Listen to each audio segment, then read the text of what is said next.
Those planning to get a hair transplant done often already have an idea about how grafts are harvested from the donor area and how they are planted in the recipient site.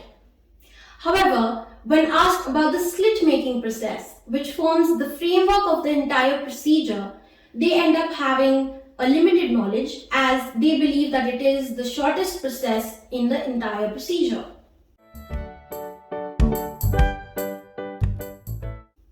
In this video, I, Dr. Akanxa Bhatti, am going to discuss important factors which are considered by hair restoration surgeons in the slit making process to give their patients safe and aesthetically appealing results.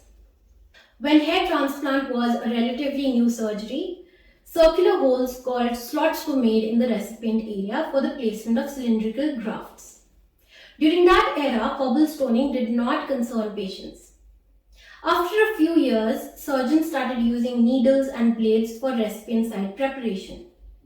Sagittal or longitudinal incisions, which means incisions made parallel to the direction of hair growth, were used as surgeons had not yet discovered the importance of the direction in which the hair would grow after the procedure. The idea of merely placing hair on top of the head was itself a very exciting concept for both hair loss sufferers as well as surgeons. Today, it is a well-known fact that the technique of using coronal or horizontal incisions, that is, incisions made perpendicular to the direction of hair growth, is advantageous in several aspects. However, a handful of hair restoration surgeons still use the outdated technique of making sagittal or longitudinal slits. So the first advantage of using a coronal or a horizontal orientation of incisions is that the blood supply to the scalp skin is better preserved as a lesser number of blood vessels undergo trauma. In contrast, the risk of developing something known as avascular necrosis is far greater when sagittal or longitudinal incisions are made. Avascular necrosis is a complication which presents as a black raised scab over the scalp skin, which is caused due to compromised blood supply.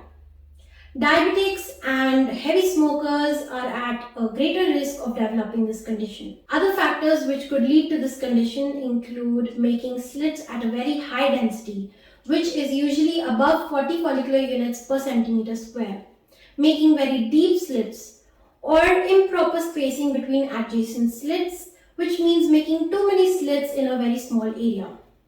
This black patch over the scalp skin is later replaced by a permanently depressed white scar which does not support hair growth. If we apply the Pythagoras theorem which we studied so well at school, which is hypotenuse square is equal to a square plus b square, it can be observed that a 1 millimeter size blade held at a 45-degree angle to the skin would make an incision which would be around 1.45 millimeters. This is 40% more incision length or trauma. In a sagittal slit, a follicular unit with 3 hairs would appear as a single hair, whereas in a coronal slit, a follicular unit with 3 hairs would appear as 3 separate hairs. Since hair transplant is an optical illusion, coronal slits enhance this illusion, whereas sagittal slits take away from this illusion. The depth of the incision is also to be considered. A deep incision would cause more trauma and a shallow incision would lead to graft loss as a result of desiccation. The average length of a hair graft is around 4 millimeters. In my practice, I use a cutting edge blade with a depth control guard for achieving a precise depth of the slit. A blade without a depth control guard can penetrate too deep into the subcutaneous fat. While there is resistance in the skin, there is none at the level of the subcutaneous fat. I use different sized blades for a follicular unit with a single hair, doubles and triples. For a follicular unit with a single hair, I use a 0.75 mm blade which I use to make slits along the hairline. For doubles and triples, I use a 0.85 mm blade and a 0.9 mm blade respectively in the mid-scalp region and the crown region at the back of the head.